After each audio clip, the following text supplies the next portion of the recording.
n'avons pas de temps à perdre, alors j'irai droit au but.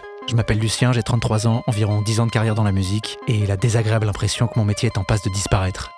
Pire encore, j'ai l'impression que le rôle des artistes en général est en voie d'extinction imminente. Mais attendez, avant de sombrer tout de suite dans le désespoir. Au fond, je suis un optimiste de nature, et en y réfléchissant, je crois que j'ai trouvé une conclusion positive. En tout cas, plus positive que le titre aguicheur de cette vidéo le laisse entendre. Mais qu'est-ce que vous voulez ? Il faut bien flatter l'algorithme si on veut qu'il nous épargne. Bien, entrons dans le vif du sujet. Vous le savez, l'intelligence artificielle n'en est qu'à ses balbutiements, mais progresse très vite. L'IA qui nous intéresse ici tout particulièrement est celle qualifiée d'IA générative. Ce sont les LLM, type ChatGPT, Claude, Gemini ou le chat. Ce sont les générateurs d'images et de vidéos comme Sora, Midjourney ou Kling. Ce sont les générateurs de musique comme Suno. C'est via Suno qu'a par exemple été généré l'album des Velvet Sundown, un groupe de rock dont pas une note n'a été composée par un humain et qui a engrangé des millions de streams de la part de millions d'auditeurs n'ayant aucune idée de la nature artificielle de cette musique. Soyons honnêtes, je suis moi-même un fervent utilisateur d'IA générative et j'en ai même utilisé pour cette vidéo. Ceci dit, au stade actuel de la technologie, il a quand même fallu y mettre de nombreuses heures humaines de direction artistique pour bien guider l'IA. Du montage, de l'étalonnage, du sound design, du mix, etc. Tout n'est donc pas automatisé, loin de là. Mais les modèles évoluent sans cesse vers des solutions toujours plus clés en main, et dont l'aboutissement sera, plus vite que vous ne le pensez, de pouvoir générer un vrai film de cinéma inédit, cohérent et d'une qualité professionnelle. Rapidement, on verra apparaître des films entiers, torchés en un prompt expéditif et quelques minutes de chargement. Sora, génère-moi un épisode de Star Wars dont je suis le héros, se passant sur une planète en guimauve sur fond de K-pop. Oui, très bonne idée, Lucien.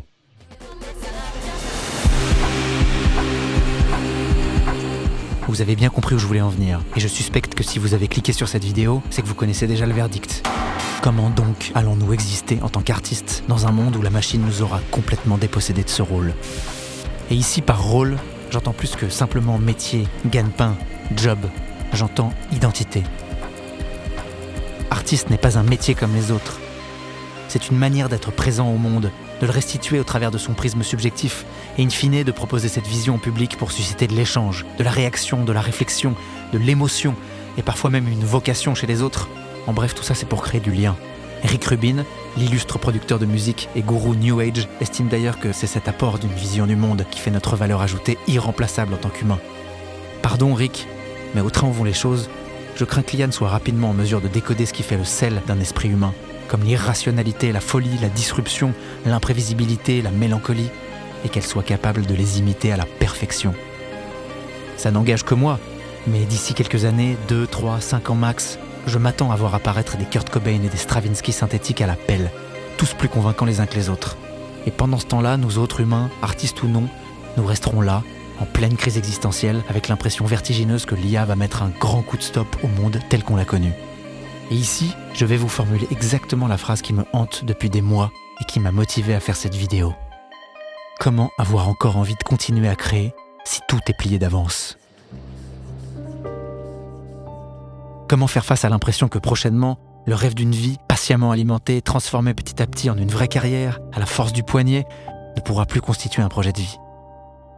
En effet, pourquoi vouloir encore composer des chansons, réaliser des films, écrire des livres, si c'est pour qu'ils soient aussitôt aspirés dans l'indifférence générale par un gigantesque trou noir gavé de milliards de contenus équivalents et à 99,9% Artificiel. On peut toujours créer pour soi, pour son propre plaisir, pour l'amour du geste, me direz-vous. C'est vrai.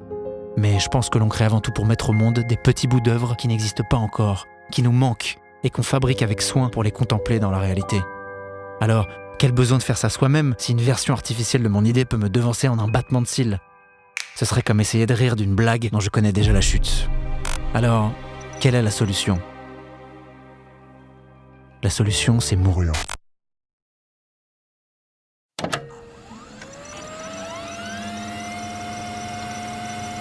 Mais non, je plaisante, bien sûr que non. Nous ne devons jamais abdiquer. J'avais promis une conclusion plus optimiste. Patience, elle arrive. Alors calmons-nous et commençons par nous projeter sur plusieurs échelles de temps. À court terme, l'IA va vraisemblablement demeurer cette technologie nouvelle, hype et fun qu'on connaît déjà. Je le dis sans cynisme, je suis le premier à m'éclater des heures à générer des images de mondes fantaisistes sur Midjourney et à parler littérature ou recettes de pizza avec ChatGPT. Par ailleurs, l'IA est à l'heure actuelle un atout de productivité précieux pour ceux qui savent la manier et elle ne constitue pas encore vraiment un péril existentiel pour l'humanité. Bien sûr, nous sommes parfaitement conscients du danger qu'elle représente à terme, mais comme toujours, la boîte de Pandore est ouverte et si certains prônent la prudence, personne n'envisage vraiment réellement de revenir en arrière. À moyen terme, c'est là que ça se gâte. Le futur que je déplore dans cette vidéo, c'est celui d'une IA conçue principalement comme machine à optimiser les coûts et la productivité, ce qui n'a rien d'une science-fiction parce que ça prolonge simplement l'économie qu'on connaît déjà. Dans ce futur-là, l'humain en général et l'artiste en particulier sont peu à peu dépossédés de leur rôle. 15 ans, 10 ans, 5 ans, 3 ans, qui sait ? C'est là que des cordes de métier vont devenir obsolètes, mettant des millions de personnes au chômage et en crise de sens, dans un monde difficile, fragmenté, où l'IA n'aura pas encore ou pas du tout fourni les solutions miraculeuses qu'elle promettait.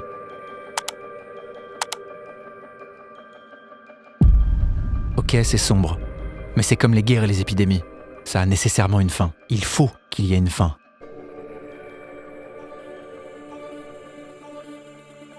Dès lors, on peut et on doit essayer d'imaginer ce qui adviendra après. Les plus catastrophistes, prophètes de la guerre nucléaire, du bioterrorisme ou du cyber-grand remplacement, diront que rien n'adviendra après puisque l'humanité sera balayée. Je n'y crois pas. La fin d'une civilisation, si on en arrivait là, n'est pas nécessairement la fin du monde. Et c'est peut-être au fond une chance de reconfiguration, notre chance de construire, à terme, un monde plus vivable. Et quand je me perds à redouter le monde de demain, je commence par regarder celui d'aujourd'hui.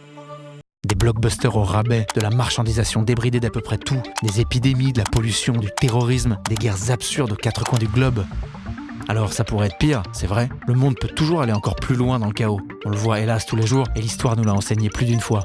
Malgré tout, je ne peux pas m'empêcher d'espérer qu'en dépit de ces épisodes, inévitables, terribles et insupportables, l'humanité progresse quand même dans la bonne direction. D'espérer que derrière toutes ces catastrophes se trace une trajectoire humaine sous-jacente millénaire qui avance irrémédiablement, silencieusement vers un mode d'existence plus élevé. Attention, je ne cherche pas à vous vendre un prêche de progressiste forcené là, pas non plus un projet altermondialiste. J'essaie simplement de vous communiquer ma croyance en les ressources insoupçonnées de l'humanité. Une humanité qui s'est trop habituée à se qualifier elle-même de barbare, qui, à court d'imagination ou par cynisme, se conforme à cette posture, comme un enfant que les adultes appellent problématique, se conforme inconsciemment à son étiquette et reste prisonnier de son rôle de cancre. L'humanité massacre, pille, viole, ment, se sabote en croyant toujours tirer son épingle du jeu. Mais elle n'est pas que ça, elle est aussi intelligence émotionnelle, ingéniosité, imagination, empathie, entraide, aspiration au spirituel. Comme l'écrit l'humaniste et prix Nobel de la paix Albert Schweitzer dans son autobiographie, Notre humanité n'est nullement aussi matérialiste qu'on l'assure avec trop de complaisance. Il y a en elle beaucoup plus d'aspiration à l'idéal qu'il n'y paraît. il poursuit. J'ai l'impression que la flamme de l'idéal brûle plus faiblement, sans qu'on le remarque. On se dit que les espoirs entretenus jusque-là sur l'avenir de l'humanité ont été placés trop haut et qu'il faudrait mieux se borner à ne poursuivre que l'accessible. Et face à cette démobilisation, Schweitzer propose une éthique humaniste qu'il appelle le respect de la vie. Une sorte de plaidoyer digne de Greta Thunberg qui fera immanquablement sourire les cyniques. Lucide, Albert conclut sur une note plus réaliste. L'homme ne peut cependant réaliser complètement ce désir, car il est lui aussi contraint de vivre aux dépens d'autres vies, de commettre continuellement des destructions et des actes nuisibles à la vie. Mais en sa qualité d'être moral, il lutte pour échapper autant que possible à cette nécessité. Depuis le siècle dernier, Albert Schweitzer nous donne ainsi une clé élémentaire, presque trop simple, mais qu'on peut appliquer telle quelle à notre rapport aux technologies d'aujourd'hui, et notamment à l'IA. L'IA en soi n'est pas nécessairement un danger, c'est avant tout l'usage moral que nous en ferons qui scellera notre sort, notre capacité à tirer le meilleur de nous-mêmes. Et pour le moment, oui, c'est mal parti. De nos jours, l'IA est massivement envisagée à travers un prisme compétition-productivité imposé par la loi du marché et qui ne se fixe aucune limite. Ce n'est pas une critique, c'est un fait. Le développement de l'IA est très majoritairement focalisé sur les gains de productivité, de temps, de performance, au détriment de la qualité. Car il reflète la pensée mercantile de ses créateurs et de son temps, qui n'a pas beaucoup changé depuis l'époque de Schweitzer. Nous vivons dans un monde axé sur la performance, avec une pensée, une science, des modes de consommation et une IA qui la reflète mécaniquement.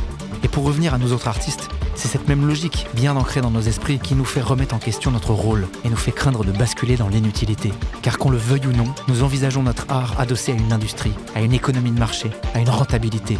Et quoi qu'on en dise, personne ne veut être ce mec un peu perdu dans le film Chute libre qui tend sa pancarte. Pas économiquement viable.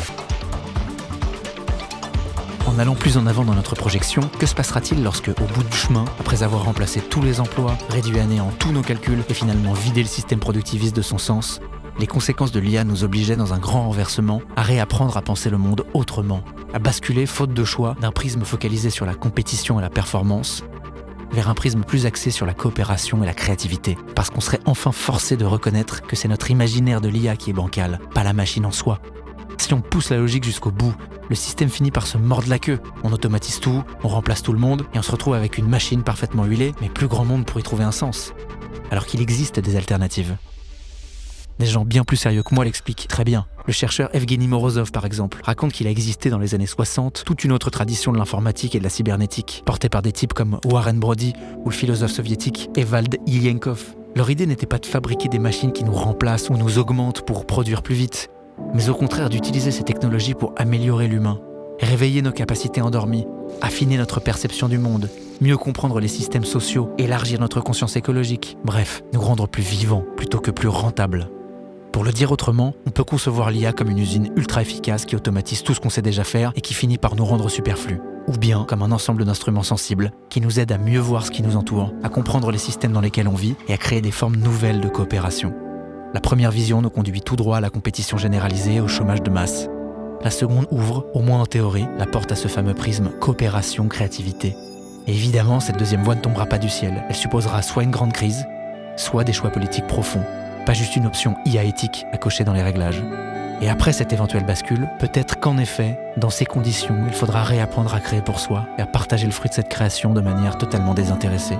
Peut-être alors que l'art, libéré de son carcan économique, de l'injonction à la performance, redeviendra ce qu'il aurait peut-être toujours dû être, un geste gratuit.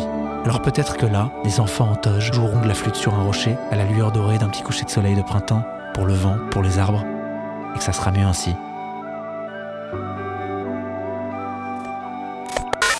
Trêve de poésie sirupeuse.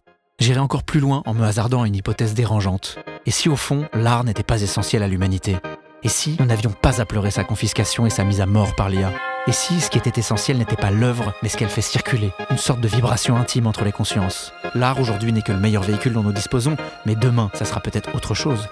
Imaginons un futur où toutes les formes artistiques auront été épuisées, archivées, recombinées par des intelligences algorithmiques, comme dans la bibliothèque de Borges, où tous les livres possibles existent déjà, chaque poème, tableau, film, chanson auront été produits jusqu'à épuisement. Et ensuite, qu'adviendra-t-il ? Peut-être autre chose, un saut qualitatif, une nouvelle forme d'expérience esthétique qui dépasserait l'art lui-même. Plus de matière, plus de support, plus de spectacle, une libre circulation d'état intérieur, de vision, dans une sorte de geste télépathique encore inimaginable aujourd'hui. Pour les habitants de ce futur, les chefs-d'œuvre qui nous bouleversent aujourd'hui leur paraîtront touchants mais primitifs, comme à nos yeux les peintures rupestres ou les poteries étrusques. Et l'artiste, qu'il soit humain ou artificiel, n'aura plus été alors qu'un moment de l'histoire, une figure transitoire, un passeur, un relais dans la longue chaîne du devenir. Son rôle n'aura jamais été de durer, mais de préparer l'avènement d'une sensibilité supérieure dont la contemplation pure de l'univers serait la finalité, une omniscience divine.